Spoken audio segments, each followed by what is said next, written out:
수학학원 한승우입니다.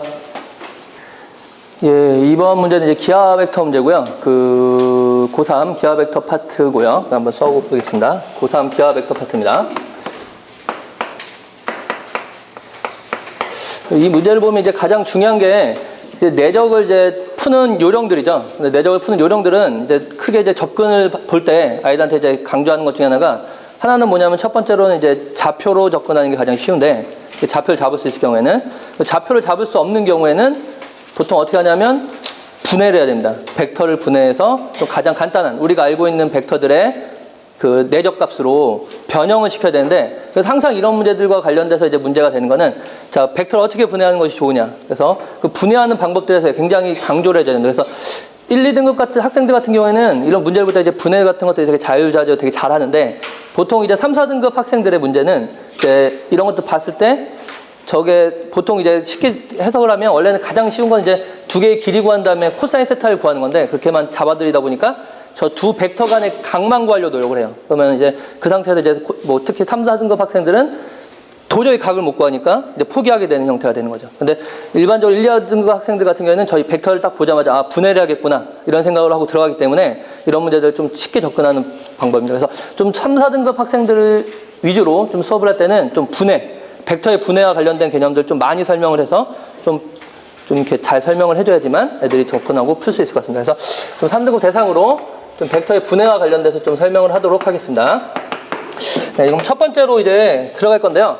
첫 번째 보면 요 개념부터 봐야 될 것 같아요. 가조건을 보면 지금 현재 내적이 0이다 이런 개념이 있거든요. CA 내적 CB가 0이고요.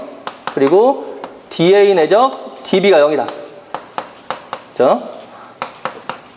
임창원 선생님, 이 내적이 0이라는 게 무슨 얘기죠? 두 벡터는? 아, 네, 감사합니다. 그렇다면 이게 무슨 얘기냐? 바로 이거죠. 아, CA 벡터랑 CB 벡터가 수직이고요. DA 벡터랑 DB 벡터가 수직이다. 이런 개념이겠죠. 그렇다면 지금 현재 AB라는 벡터가 있는데, AB라는 두 점이 있는데, C랑 D로부터 이 AB를 이렇게 내렸더니 수직이에요. 그러면 C랑 D는 어떤 자치가 될까요? 김영 선생님, 어떤 자치가 되죠?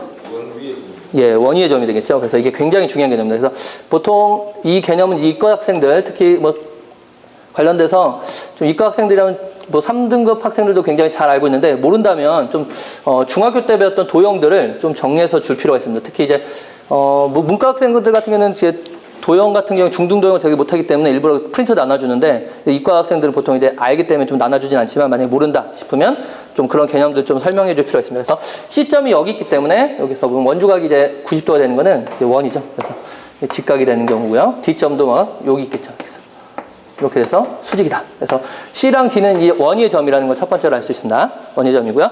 두 번째로는 이 개념을 좀 알아야 될 것 같아요. 뭘 알아야 되냐면 벡터의 곱셈 정리죠. 벡터의 곱셈 정리입니다. 벡터의 곱셈 정리. 뭐 A 플러스 2B 벡터, 예를 들어서 이게 C 벡터다. 자, 이런 표현 있죠. 그러면 이런 것들 이제 가장 쉽게 하는 방법이 뭐냐면 양변을 제곱하면 되거든요. 벡터의 제곱을 해주면 이건 다시 말해서 둘 곱한 겁니다. 그래서 A 플러스 2B 벡터 내적 A 플러스 2B 벡터이기 때문에 그걸 전개를 하게 되면 얘는 A끼리 곱하면 제곱이 되고요. 얘랑 얘를 곱하면 4죠. 4A 내적 B 플러스 4B 제곱. 이게 C 제곱이다. 이렇게 되겠죠. 이런 식으로 이제 벡터의 내적을 이용하면 이제 문제들이 풀릴 것 같습니다. 그래서 3분 잡고서 문제를 풀도록 하겠습니다. 네, 첫 번째로 좀 이제 제가 이제 문제를 풀었기 때문에 좀 쉽게 분해를 할 수 있는데, 첫 번째 저게 분해가 좀 어려워요. 그래서 아까 말한 것처럼 CD 내적 AB를 분해하는 방법부터 한번 들어갈게요. 자, 이걸 분해하려면 우리가 보니까 지금 현재 문제 포인트가 뭐냐면 AB의 중점 5죠. 그럼 5가 어디냐면 바로 여기 있죠. 그렇다면 우리가 CD 벡터를 저렇게 보면 너무 어렵잖아요. 그죠? 그럼 어떻게 보는 게 좋겠냐? 바로 5를 가지고 분해하는 게 좋습니다. 그래서 벡터의 분해는, 자, CD 벡터는 어떻게 분해하냐면 OD 빼기 OC. 그래서 항상 애들한테 뭐라고 하냐면 종점에서 시점을 빼라. 이렇게 되겠죠? 종점에서 시점을 빼는 걸 외우면 쉽게 정리하기 때문에 OD 빼기 OC가 될 거예요. 그 다음에 보니까 AB 벡터를 보면 얘는 어떻게 되죠? OB 벡터의 2배가 되겠죠. 그죠? A 벡터는 이만큼이니까 O 벡터는 요만큼이잖아요. 그래서 이거는 어떻게 잡으면 되냐면 2, OB 벡터다. 이렇게 해서 각각의 벡터를 분해할 수 있습니다. 그렇다면 얘를 정리해주면 5D 빼기 5C 내적 2OB 벡터. 그래서 자, 구하려면 2 가로 열고 5D 내적 5B 그리고 빼기 2 가로 열고 5C 내적 5B 이렇게 해서 우리가 구하는 건 요 놈의 값만 알면은 문제를 풀 수 있겠죠. 자, 이제 저 값을 알기 위해서 나 조건을 보니까 어떻게 돼요? 다 저기 안에 있죠. 5B도 있고 5C도 있고 5D도 있죠. 그럼 저거만 잘 정리하면 우리가 5B랑 5D의 관계들을 5B랑 5C의 관계들을 뽑아낼 수가 있습니다. 아까 봤던 이제 두 번째 벡터의 곱셈 정리 이용해서 정리할 건데요. 자, 한번 첫 번째로 한번 볼까요? 저 자체를 한번 양변을 제곱하게 되면 제곱을 하겠습니다. 제곱을 하게 되면 이거 어떻게 되죠?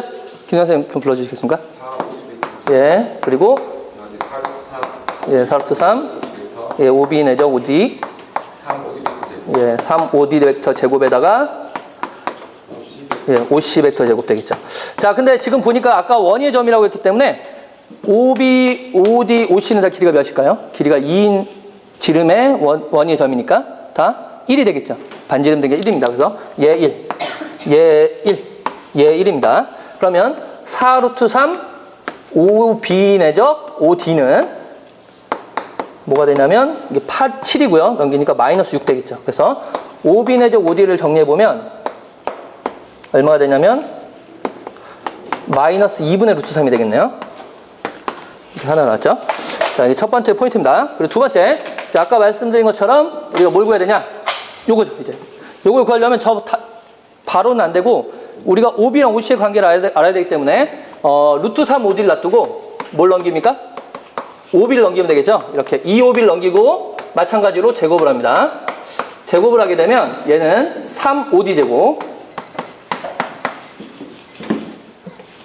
그리고 5C 제곱 마이너스 4 5C 내적 5B 더하기 4 5B 제곱 아까 말씀드린 것처럼 다 1, 1, 1 그렇다면 마이너스 4 5C 내적 5B는 뭐가 되냐면 슉 넘기니까 1이 되죠. 2가 되네.